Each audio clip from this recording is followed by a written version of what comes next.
नमस्कार दोस्तों, मैं हूँ खुशबू सिन्हा और स्वागत करती हूँ अपने चैनल खुशबू सिन्हा खुश सिन्हा के नाम से। आइए दोस्तों, जानते हैं कि इस साल खरमास कब से आरंभ हो रही है और कब समाप्त होगी।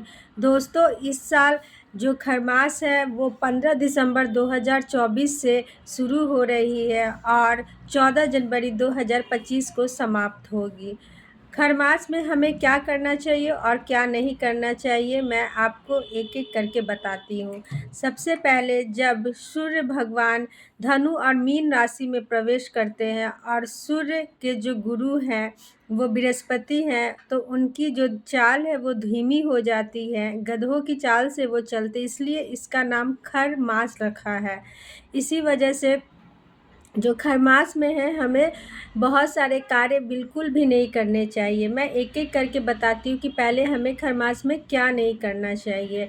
जैसे आप अगर गृह प्रवेश करना चाहते हैं, कोई ज़मीन खरीदना चाहते हैं, ज़मीन की रजिस्ट्री कराना चाहते हैं, शुभ मुहूर्त में आप मुंडन कराना चाहते हैं, लगन कराना चाहते हैं, शादी ब्याह, ये सब चीज़ को आप बिल्कुल भी ना करें खरमास में, क्योंकि खरमास में हमें ये सब काम नहीं करनी चाहिए।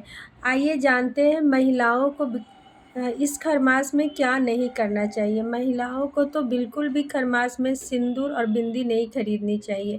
अगर आप खरीदते भी हैं तो उसे बिल्कुल इस्तेमाल नहीं करें, क्योंकि खरमास में नई चीज़ें सुहाग की बिल्कुल भी इस्तेमाल नहीं करनी चाहिए। अगर आपको शादी विवाह है घर में और या तो कहीं भेजनी है, पहले से तैयारी करनी है, तो आप उसे खरीदिए, लेकिन इस्तेमाल नहीं कीजिए। इस्तेमाल जब खरमास ख़त्म हो जाए तभी करना चाहिए।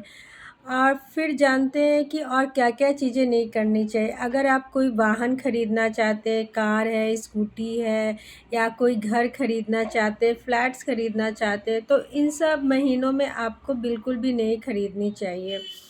जैसे कि बोलते हैं लोग, जैसी मान्यताएं हैं कि इस महीने में तो खरमास में तो नए कपड़े भी नहीं पहनने चाहिए, लेकिन जैसे किसी बच्चों की बर्थडे है और वो चाहते हैं कि मैं इससे कैसे बचूं, तो एक उपाय है कि आप पहले इसे खरीद लें और बच्चों के शरीर में डाल के निकाल लें, ताकि जब उनके जन्मदिन आए तो आप उसे पहना सकें। तो ये सब चीज़ आप बिल्कुल भी ना करें। और बहुत सारी महिलाओं का ये सवाल था कि जो मैं व्रत करती हूँ, क्या मैं उस खरमास में कर सकती हूँ? जो व्रत आपने पहले से उठा रखा है आप उसे कर सकती हैं, वो कंटिन्यू हो सकती है, लेकिन खरमास में कोई नई व्रत नहीं उठाना चाहिए। जैसे लोग बहुत मंगलवार करते, बृहस्पतिवार करते, तो आप उसे इस दौरान बिल्कुल भी ना उठाएं। अगर आप पहले से कर रही हैं ये व्रत तो आप कर सकती हैं।